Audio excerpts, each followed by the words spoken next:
श्लोक 41. व्यवसायात्मिका बुद्धिरेकेह कुरुनंतन बहुशाखायनंताश्च बुद्धयो व्यवसायिना. अर्थ: अर्जुना, या मार्गामध्ये व्यवसायात स्थिर राहणारी एकच बुद्धी उपयोगी असते. व्यवसाय न करणाऱ्यांच्या बुद्धी अनंत व त्या बुद्धीच्या शाखाही पुष्कळच असतात. या सत्कर्म योगाच्या मार्गाकडे प्रवृत्त होणाऱ्या लोकांसाठी केवळ एक व्यवसायात्मिका बुद्धी पाहिजे. ही बुद्धी ज्याचेजवळ असेल तो या मार्गाचे अनुसरण करेल. व्यवसायात्मिका बुद्धी म्हणजे प्रयत्न करण्याचा उत्साह धारण करणारी बुद्धी, उद्योग तत्पर बुद्धी असा आहे. व्यवसाय म्हणजे प्रयत्न, उद्योग, निरलस यत्न, उत्साह, कर्मव्ययता, पुन्हा पुन्हा करण्याचा स्वभाव, निश्चय, व्यापार, व्यवहार, आचार, सदाचार, युक्ती, उपाययोजना, कर्मकुशलता, चातुर्य असे अनेक अर्थ याचे आहेत. जो प्रयत्न केल्या वाचून राहू शकत नाही त्याची बुद्धी व्यवसायात्मिका आहे असे समजावे. अशी बुद्धी असलेले योगमार्गात योग्य ते कार्य करतात. येथे बुद्धीची एकाग्रता असावी लागते. त्या अभावी हे कार्य होऊ शकत नाही. कारण एकाग्रता नसेल तर कर्मातील कौशल्य प्राप्त होत नाही. आणि इथे एकाग्रतेच्या बाबतीत आपण सर्व सर्जन लोकांचं उदाहरण निश्चितपणे डोळ्यापुढे ठेवावं.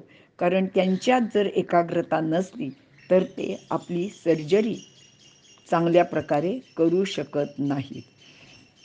बहुशाखायनंताश्च बुद्धयो व्यवसायिना. निरलस प्रयत्न न करणाऱ्यांच्या अनेक बुद्धी व त्या बुद्धीला अनेक शाखा आहेत.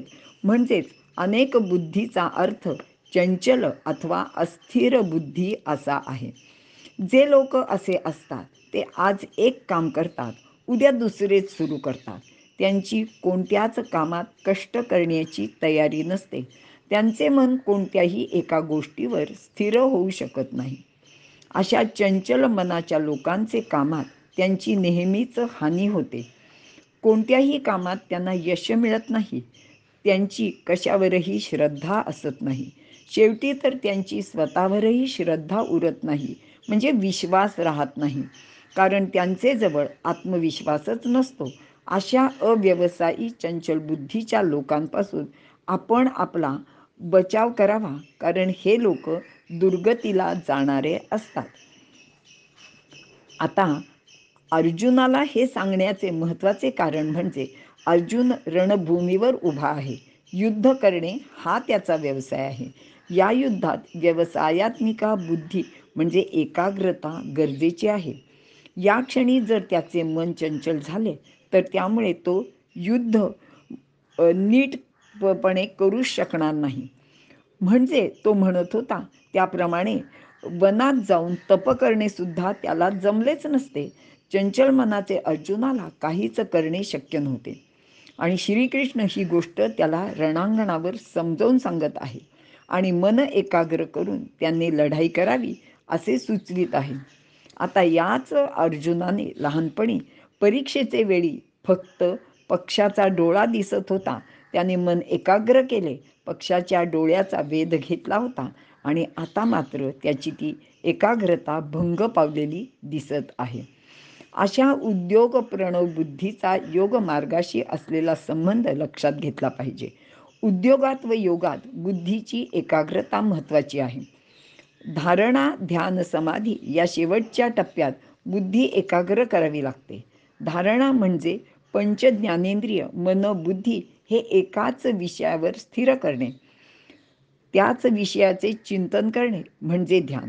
असे हे योगमार्गाचे ज्ञान युद्धक्षेत्रात उपयोगी पडते.